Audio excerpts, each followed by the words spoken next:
Hello and welcome to Press TV Spotlight. I'm Narzia Hashemi. Thanks so much for being with us. Well, the capital of Qatar, Doha, which was struck by Israeli missiles less than a week ago, is the scene of Arab and Muslim heads of states gathering today to respond in unison to the Zionist aggression. Well, at least that is the goal. But will it happen?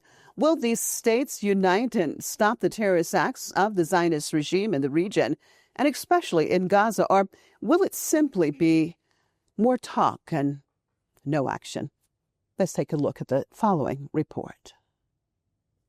Leaders from across the Arab and Islamic world have gathered in Doha for an emergency summit to issue a joint response to Israel's attack on the Qatari capital. Hosting the event, the Qatari emir set the tone, condemning the strike as a cowardly act of aggression aimed at derailing crucial mediation efforts to stop the genocide in Gaza. Those who pursue efforts to assassinate the parties they're negotiating with, they are striving to thwart or make the negotiations fail. And when they say that the aim is to liberate the hostages, this means that these allegations are lies. The sentiment was echoed by another official. The Arab League chief declared that silence in the face of such crimes is itself a crime and urged law-abiding nations to hunt down war criminals. We urge all those who support the law to show solidarity to hunt down all of the war criminals. The strongest language came from Iran's president, who called the attack on Doha an open and blatant warning to the entire region. Pezeshkian called for a unified Muslim front against the enemy. All Muslims are brothers, and they should be standing at one united front together against the enemies. And Lebanon's president, whose country faces daily Israeli aggressions, framed the attack as an act of terror designed to sabotage peace talks. The goal behind the aggression wasn't an attempted assassination of negotiators, but to neutralize the idea of talks itself. For this reason, they chose the brotherly state of Qatar. The leaders called for the Israeli regime to be held legally accountable for its actions and for existing UN resolutions on Gaza to finally be implemented. There were also strong calls for concrete economic pressure on Israel, a unified defense strategy to prevent future attacks, and an absolute rejection of any plan to displace Palestinians from Gaza. The message from Doha is unequivocal. Condemnation is unanimous, and the call for action is louder than ever. But the critical question remains: what practical steps would this united front actually take? I'd like to welcome my guest to the program, Reza Vedadi, academic researcher and author out of London; Syed Muaz Shah, international law expert and geopolitical analyst out of Geneva. Thank you both for being with us. Let me start it off in Geneva with Syed Muaz.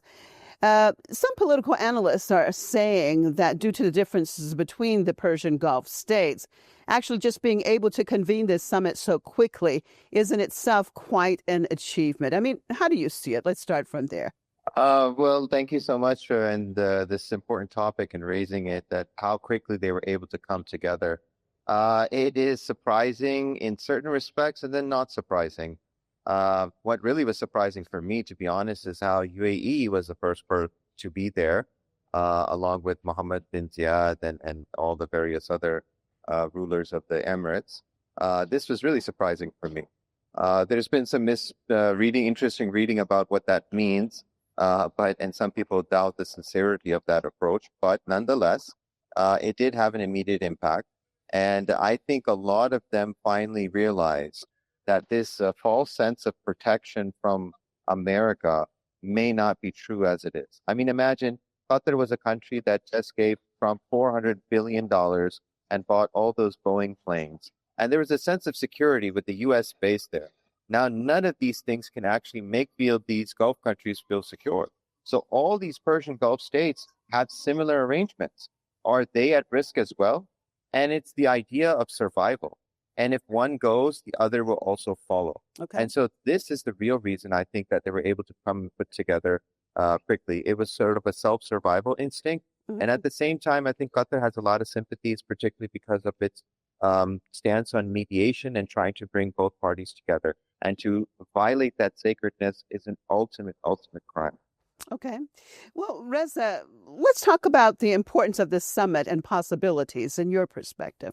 I don't really see too many possibilities of retaliation against Israel. Most of these countries that have attended either do not have the capability or the will to try and retaliate against Israel. We saw that the final declaration was watered down. They were afraid to threaten retaliation because they know that Israel can strike them all. The only country there that has ever struck back against Israel has been Iran and Yemen. And Pakistan, a nuclear power, attended. But again, what is Pakistan going to do? Are they going to attack using American F-16 jets, which they weren't allowed to use against India? So I think this is more of a show to demonstrate that we're unhappy about the status quo. But if you also bear in mind that the Qataris, the UAE, the Saudis, they have trillions, if not, near trillion dollars worth of investment from their wealth in the United States. So there's not much they can go against the United States and Israel. If they do try to kind of change the outlook of everything, it's going to have to be very gradual towards a shift to maybe to a multipolar or towards a China side. But nothing immediately will happen at all. Okay.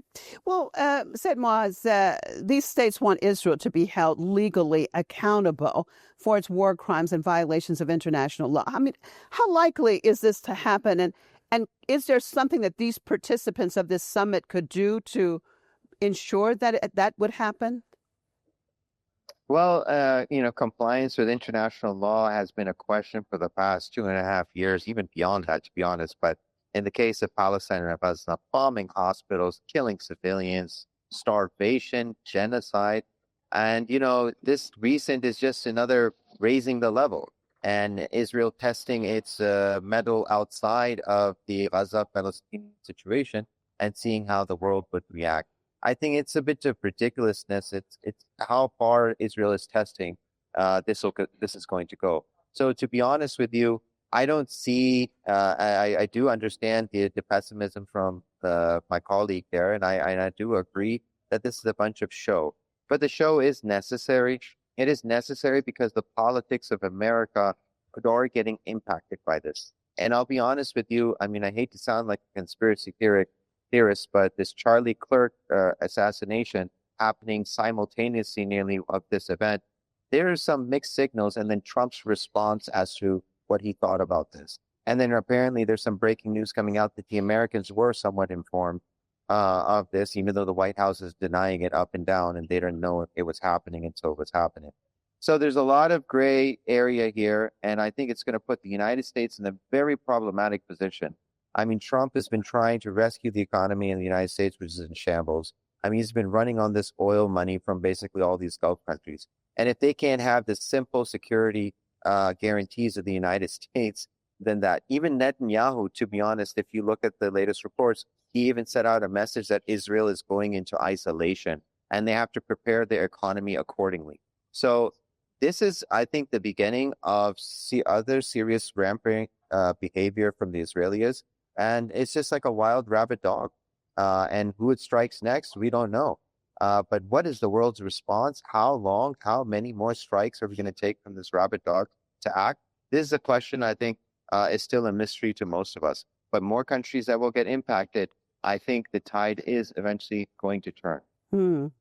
Well, Reza, I mean, this latest round of genocide on Gaza has been taking place for almost 2 years now, but it took an attack on Qatar by the Israelis to convene such a meeting by these countries. Why? Well, Qatar has a lot of money. That's the basics of it. And it has connections. And it can utilize these connections to gather heads of state. I mean, if you look at it, when have you seen the heads of state of all of these Muslim and Arab countries gather for any other events other than something that's scheduled as an annual or biannual meeting? The fact is that at the same time as they're having their meeting here, the foreign minister, Secretary of State Rubio, is attending Israel and showing support to the Israelis. And this idea about they told us, they didn't tell us, it's ridiculous for anyone to think that the United States had no idea that this was happening. For them to know that any other plane that takes off in any other part of the region they know about, When Iran shoots missiles, they know about it. And yet they didn't know that these airplanes that need to be refueled by the Americans themselves or the UK Air Force are traveling to Qatar, bombing it, and then going back. It's absolutely ridiculous. It's part of the game that they're playing.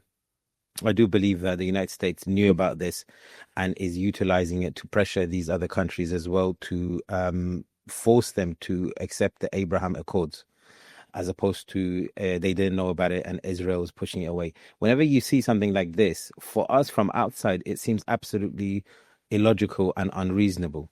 But as time passes, you see it's part of the bigger plan of Israel trying to expand its influence by force, because it's running out of time. It literally has not much time left.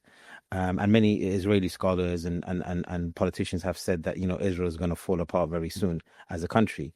They are trying their best to push these countries to accept either Israel as a legitimate state and have relations with it, or be afraid, and as whatever Israel dictates to it, they listen to. So I don't think this was, I think if you look at it in this perspective, you see the logic behind it. So you feel, staying with you, Reza, so you feel that the United States was part of this, was behind it, and is part of the Abraham Accords to try to get these Arab regimes totally on board with it, correct? I believe that Donald Trump knows that he's running out of time. The multipolar world is coming very quickly. So he's trying to force through situations and realities on the ground that benefit the United States. And Israel acts as his rabid dog, as Ayatollah Khamenei said before. Israel acts as the force that it uses, and then it blames and tries to dissociate itself with. We saw that a number of times. One of them was only a few months ago when they attacked Iran. Iran was literally negotiating with the United States. They attack Iran. At the beginning, they think that, the attack is going to work. The regime is going to be changed. The country is going to fall apart. So Donald Trump says, yes, we knew about it. As soon as he realized that, no, the tide has turned and Israel is going to fail and it's going to lose, he's like, oh, we didn't know about it. We're going to try and stop it. So this is Israel. Israel acts on behalf of the United States. It doesn't dictate to the United States. Okay. Well, Syed Muaz, you said in the beginning, talking about these Persian Gulf Arab nations, that do you think that they have realized that what happened to Qatar could happen to them, and that basically none of them are safe, as they thought that the United States would protect them? Having an American base in the country meant that no entity would dare attack them. Tell me, how do you think that this could affect the psyche of these regimes, and will it make a difference in their actions? That's a good question. They definitely know that this cover, so-called false protection from the United States, is not there for sure. The question is, as my colleague mentioned very accurately and interestingly, today is the anniversary for the Abraham Accord. So isn't that a coincidence to have this incident happen, to have this summit happen, and for them to consider that this might be something? And let's be honest, if Bahrain and United Arab Emirates were so concerned about their brotherly Qatar nation, they would have at least sent back the Israeli ambassador, did some sort of a objection on a diplomatic front, but they did not. They didn't even talk about it. And as it was very poised language, yes, there was condemnation, again, words. But my question is, and I kind of agree with my colleague, Reza, is that what are the expectations? Yes, the U.S. security is not there. So the only option is either you get with the Abraham Accords, which is something as an option, or you go the other route, which is taking a risk. Qatar, I think, is a country that may be willing to take a risk if it has reasonable grounds to do that. And I know there is economic pressure in the United States because it's like $1.4 trillion worth he's got from these Gulf countries, that he has to actually do something. He has to say something. But I think the Israeli pressure on the United States, because you know how Mossad functions, we have a history of how Mossad has been functioning, Jeffrey Epstein and all these things. Trump got pulled into this, as the Washington Post exposed that connection. There's connections there. I mean, this information is leaking out. That's why I keep saying, Charlie Kirk, I believe there is reasonable presumptions that his incident is connected to what went on in Qatar. We don't know. Of course, investigation will keep coming out. As my colleague also mentioned, was the United States aware of it? Were certain members of the U.S. government aware of it? We could have pockets of different aspects within the U.S. government functioning. And so, Israel is just out of control. And like I said, again, I'm referencing Netanyahu's own words, who recently just said that we are going into isolation. We need to prepare our economy accordingly. Why is Netanyahu saying this? Because Netanyahu is going to raise the bar. And Netanyahu is going to do something outlandish once more again. And will the world remain silent? Will the Gulf countries remain silent? Definitely they know they can't rely on the U.S. security anymore. What are the other options? China coming together, the Muslim world. These are things that in time we will tell. For the time being, there is this statement. Qatar is saying that it will do some sort of reaction, retaliation. I don't know to what extent that they're claiming and that they've mentioned in some of their press conferences. But we hope to see something to send a message that this is a red line. Okay. And if you keep doing this, particularly to a state that is participating in mediation process, I mean, this is like, the peacemaker. I could understand if Hamas was somewhere and that country was hosting them and there was an attack there. But we have a country that's trying to actually work on the hostages, to bring peace in Gaza, ceasefire, and that's the country that gets attacked. This is a serious breach in international norms, and the entire world needs to condemn it and take some serious action against Israel. Right. Well, Reza, Muaz just talked about part of the final statement, and I want to look at parts of it that the Arab Islamic Summit, part of the final statement, says that the participants stand with Qatar in steps to respond to the attack. So what do you think this means when they're saying in steps to respond to the attack? What do you think that means? How do you think that the Qataris will respond? And do you think that we can actually see some type of coordinated action, perhaps military action even, against the Israeli regime by these countries? No, I mean, it's been so watered down and so generic that any country can interpret it as it wishes. As my colleague rightly said, it's very easy for the United States, Bahrain, Jordan, Morocco, Egypt, these countries that have ambassadorial relations with Israel, to just tell them to recall their ambassadors and send this one back. They wouldn't even do that. Forget about disconnecting their relationship. They wouldn't send the ambassador back even just for a week or recall theirs for a week. So nothing's going to happen. No military is going to take place. The only country that has ever, as I said, attacked was Iran. And Iran will not do anything on behalf of Qatar. It doesn't need to. If you remember, about 7 years ago, when Qatar was surrounded and blockaded by the Saudis, Bahrainis, UAEs, and Egypt, the Emir of Kuwait himself has stated that Iran came to our aid, brought us medicine, food, water, that otherwise we would have not survived. However, if you go to the Qatar National Museum, there's no mention of any of this. They do mention a ship that came from Morocco with food. So the Qataris, unfortunately, they will not do anything militarily. They will not do anything politically. They do this show. They'll put the show on. Things will continue again, and they'll, beg the United States to not allow any bombing to happen. Because if you think about it, if this continues where Qatar and these countries are attacked again, who will then allow another World Cup to take place in that part of the world? We're expecting the following World Cup after the United States to be in Saudi Arabia. It's going to destroy the whole security apparatus that they believe that the United States provides for them. So I think they'll go begging to the United States. They'll probably offer more money to invest in their countries for them not to be attacked. And they'll probably accept whatever Abraham Accord offer is put in front of them, unless the resistance wins and Israel collapses, as it's been predicted. Well, Syed Muaz, Iran's president called for a united Muslim front against the Zionist enemy. How likely is that to take place? We can just say, inshallah. I mean, to be honest, unfortunately, the history since the OIC's foundation demonstrates that we haven't been able to even have a strong position on the issue of Palestine, let alone what's happened in Qatar. And beyond a one-pager statement that happens annually, there's nothing else that really action is to be found. I do see that maybe there might be a coalition of certain countries coming together who feel strongly about it to be able to do something. But again, it's a highly unlikely case scenario. I don't see any action. I do see high levels of condemnation. I do see pressure, maybe even embargo or some increased restrictions from the EU against Israel as a result of this. I'm not too sure. It's a far call out. But again, attacking a country that's trying to bring about peace, this is a real concern in the international affairs. Any mediating state, any peace-building state to be able, then who's going to do the peace? And this is the thing that we have to understand, is that if the peacemaker themselves, or the ones who are attempting to make peace, are being threatened and attacked, then we will create a world that will generally go towards conflict, and we won't see peace until the dust settles. And so Israel, like I said, I expect more from them. This can guarantee you they're going to do something more. And they keep testing the red line.